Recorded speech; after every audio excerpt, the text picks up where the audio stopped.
Baada ya kuwekewa vikwazo na Marekani kutokana na kupinga kuchukuliwa kwa Greenland, Ufaransa imesema imejitolea kuilinda Greenland kwa kushirikiana na wanachama wengine wa NATO. Rais wa Ufaransa Emmanuel Macron alitoa jibu la umoja na utaratibu baada ya mwenzake wa Marekani Donald Trump kutishia mataifa 8 ya NATO ya Ulaya kwa kutoza ushuru kwa kupinga kampeni yake ya kuinunua Greenland. Ushuru huo ulitangazwa siku ya Jumamosi na Rais wa Marekani Donald Trump, unalenga mataifa kama vile Denmark, Norway, Sweden, Ufaransa, Ujerumani, Uholanzi pamoja na Uingereza na hata Finland. Zinatarajiwa kuanza kutumika tarehe 1 Februari kwa 10% na kupanda hadi 25% mwezi Juni, zikisalia mahala hadi ununuzi kamili na jumla wa eneo la uhuru wa Denmark upatikane.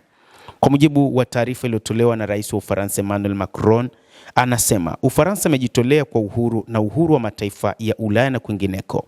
Macron aliandika katika ukurasa wa X, hakuna vitisho au tishio litakalotuathiri, sio Ukraine wala Greenland wala popote duniani.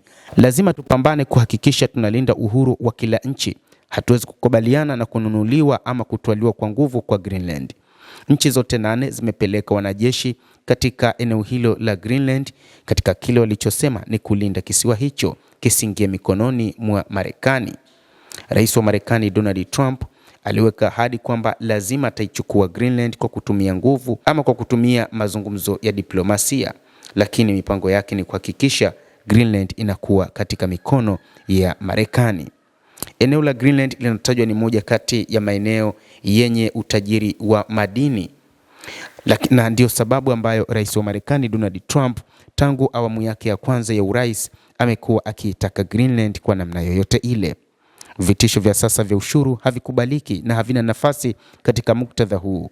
Watu wote wa Ulaya watajibu kwa umoja na utaratibu ikiwa watathibitishiwa. Tutahakikisha kuwa uhuru wa Ulaya utadumishwa, aliongeza. Mataifa ya NATO yaliyolengwa na ushuru hivi majuzi yalijiunga na Denmark katika kutuma vikosi vidogo vya kijeshi huko Greenland, hatua iliyotafsiriwa kama ishara ya uimarishaji wa uhuru wa sasa wa kisiwa hicho. Serikali ya Denmark na mamlaka zinazojiendesha za Greenland zimesema mara kwa mara kwamba eneo hilo haliuzwi na kwamba mustakabali wake uko kwa watu wake.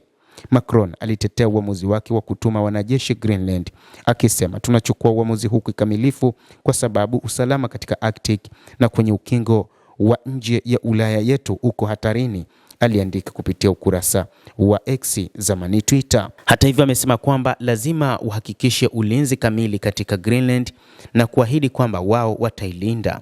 Katibu mkuu wa NATO Mark Rutte amekataa kuzungumzia mzozo huo wa ndani unaoendelea kukua. Trump hapo awali alikataa kujiondoa kutoka kwa umoja huo ikiwa wanachama wengine watazuia matarajio yake ya Greenland. Katika wiki za hivi karibuni, Trump amefanya upya na kuongeza juhudi za kuiweka Greenland chini ya udhibiti wa Marekani, lengo ambalo amekuwa akilifuatilia tangu muhula wake wa kwanza. Anadai ununuzi huo ni muhimu kwa sababu za kiusalama za taifa la Marekani ili kukabiliana na ushawishi wa China na Urusi katika Arctic, madai ambayo Beijing na Moscow zimeyakataa. Mtazamaji wa The World News, endelea kutufuatilia, lakini nikusihi usisahau kulike, usisahau kucomment, kadhalika kusubscribe channel yetu hii ili upate habari hizi kwa mapana hapa The World News. Jina langu ni Adam Hussein, endelea kuwa nasi wakati wote, endelea kutufuatilia, utayajua mengi yanayojiri katika ulimwengu.